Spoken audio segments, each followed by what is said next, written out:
ಎಲ್ರಿಗೂ ನಮಸ್ಕಾರ. ಲೋಕಸಭಾ ಸಾರ್ವತ್ರಿಕ ಚುನಾವಣೆಯ ಒಂದು ಪ್ರಾಸೆಸ್ ಏನಿದೆ ಈಗಾಗಲೇ ಶುರುವಾಗಿದೆ. ತಮಗೆಲ್ಲ ಗೊತ್ತಿರೋ ಪ್ರಕಾರ ಇವತ್ತಿಂದ ನಾಮಿನೇಷನ್ ಸಲ್ಲಿಕೆ ಆಗೋದು ಶುರುವಾಗಿದೆ.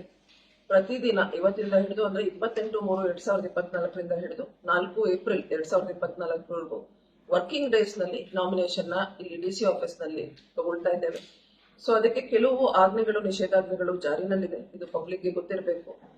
ಪ್ರತಿದಿನ 11 ರಿಂದ 3 ಗಂಟೆವರೆಗೂ ನಾಮಿನೇಷನ್ ರಿಸೀವಿಂಗ್ ಟೈಮ್ ಇರುತ್ತೆ. ಸೊ ಎಂಟೈರ್ ನಮ್ಮ ಜಿಲ್ಲಾ ಆಡಳಿತ ಭವನದ ಒಂದು ಪ್ರಿಮೈಸಸ್ ಏನಿದೆ ಅಲ್ಲಿ 100 ಅಡಿ ತನಕ 144 ಸೆಕ್ಷನ್ 144 ಜಾರಿನಲ್ಲಿರುತ್ತೆ, ನಿಷೇಧಾಜ್ಞೆ ಜಾರಿನಲ್ಲಿರುತ್ತೆ. ಸೊ ಸಾರ್ವಜನಿಕರು ದಯವಿಟ್ಟು ನಮ್ಮ ಜೊತೆ ಒಂದು ಕೋಆಪರೇಷನ್ ಮಾಡಬೇಕು. ಅದಾದ ನಂತರ ಏನೇ ಕಚೇರಿ ಕೆಲಸಗಳು ಇಲಾಖೆ ಕೆಲಸಗಳು ಇದ್ರೆ ಸಾರ್ವಜನಿಕರು 3 ಗಂಟೆ ನಂತರ ಬರೋದಕ್ಕೆ ಅವಕಾಶ ಇರುತ್ತೆ. ಈಗಾಗಲೇ ಚುನಾವಣಾ ಪ್ರಕ್ರಿಯೆಯಲ್ಲಿ ಏನೇನು ತಯಾರಿ ಮಾಡಬೇಕು ಎಲ್ಲ ಮಾಡ್ಕೊಂಡಿದ್ದೇವೆ. ನಾಮಿನೇಷನ್ ಆದ್ಮೇಲೆ ಸ್ಕ್ರೂಟಿನಿ ಇರುತ್ತೆ. Scrutiny last date for withdrawal ಇರುತ್ತೆ. ಮತದಾನದ ದಿನಾಂಕ 26/4/2024 ಎರಡನೇ ಫೇಸ್ ನಲ್ಲಿ ಚಾಮರಾಜನಗರ SC ಪಾರ್ಲಿಮೆಂಟರಿ ಕಾನ್ಸ್ಟಿಟ್ಯೂನ್ಸಿ ಚುನಾವಣೆಗೆ ಹೋಗ್ತಾ ಇದೆ. ತಾವೆಲ್ಲ 100% ಬಂದು ಭಾಗವಹಿಸಬೇಕು.